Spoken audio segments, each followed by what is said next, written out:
তাপদাহে হাঁসফাঁস করছে পুরো দক্ষিণ ও দক্ষিণ পূর্ব এশিয়ার দেশগুলো। এল নিনোর কারণে ফিলিপাইন, থাইল্যান্ড, বাংলাদেশ ও ভারতের কিছু অংশে বিপজ্জনক তাপমাত্রা দেখা যাচ্ছে। এল নিনো এমন এক প্রাকৃতিক ঘটনা যা প্রতি 2 থেকে 7 বছর অন্তর ঘটে। রেকর্ড সৃষ্টিকারী প্রচণ্ড এই দাবদাহ বাংলাদেশ থেকে শুরু করে পূর্ব ভারত ও চীনের উত্তর ও দক্ষিণাঞ্চল পর্যন্ত বিস্তৃত থাকতে দেখা যায়। ভারতের ওড়িশার বারিপদা, পশ্চিমবঙ্গের পানাগড়ে এরই মধ্যে 45 ডিগ্রি তাপমাত্রা রেকর্ড করা হয়েছে। ভারতের রাজধানী দিল্লিতে তাপপ্রবাহের পূর্বাভাস না থাকলেও ধারণা করা হচ্ছে তাপমাত্রা 40 ডিগ্রি হবে আগামী 3 দিনে। থাইল্যান্ডের কর্তৃপক্ষ জানিয়েছে দেশটিতে এবছর হিটস্ট্রোকে আক্রান্ত হয়ে 30 জন মারা গিয়েছে। দেশটিতে বিদ্যুতের চাহিদার নতুন রেকর্ড তৈরি হয়েছে। মানুষ শীততাপ নিয়ন্ত্রণ যন্ত্রের ব্যবহার বেশি করায় একদিনে সেখানে বিদ্যুতের চাহিদা দাঁড়িয়েছে 35,830 মেগাওয়াটে।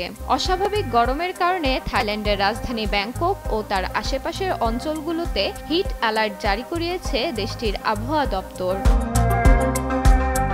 থাইল্যান্ডে পড়েছে তীব্র খরার প্রভাব। সেখানে উপকূলীয় এলাকার পানির তাপমাত্রা এতটাই বেড়েছে যে প্রবাল প্রাচীর ধ্বংস হওয়ার আশঙ্কা করছেন বিজ্ঞানীরা। দক্ষিণ পূর্ব এশিয়ায় এখন ঐতিহাসিক দাবদাহ চলছে বলে দাবি করেছেন জলবায়ু বিজ্ঞানী ম্যাক্সিমিলিয়ানো হ্যারেরা।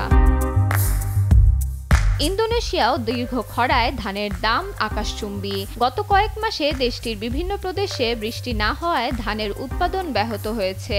এমনটা যে হবে সেই হুঁশিয়ারি গত 2 দশক ধরেই দিয়ে আসছিলেন পরিবেশবিদরা। কিন্তু মানুষ জলবায়ু পরিবর্তন ঠেকাতে কোনো কার্যকর পদক্ষেপ না নেওয়ায় এখন ভুগতে হচ্ছে।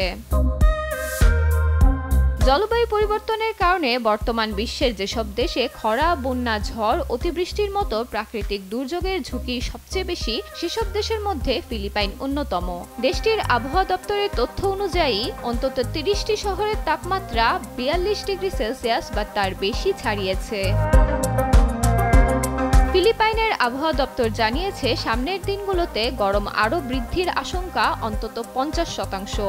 জলবায়ু পরিবর্তনের জন্য সবচেয়ে ঝুঁকিপূর্ণ অঞ্চলগুলোর মধ্যে একটি হলো দক্ষিণ পূর্ব এশিয়া।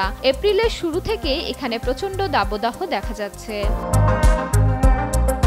এপ্রিল ও মে মাস সাধারণত দক্ষিণ ও দক্ষিণ পূর্ব এশিয়ার দেশগুলোর জন্য উষ্ণতম মাস। বিজ্ঞানীরা বলছেন এল নিনোর কারণে মানব সৃষ্ট বৈশ্বিক উষ্ণতা অস্থায়ীভাবে বৃদ্ধি পেয়েছে।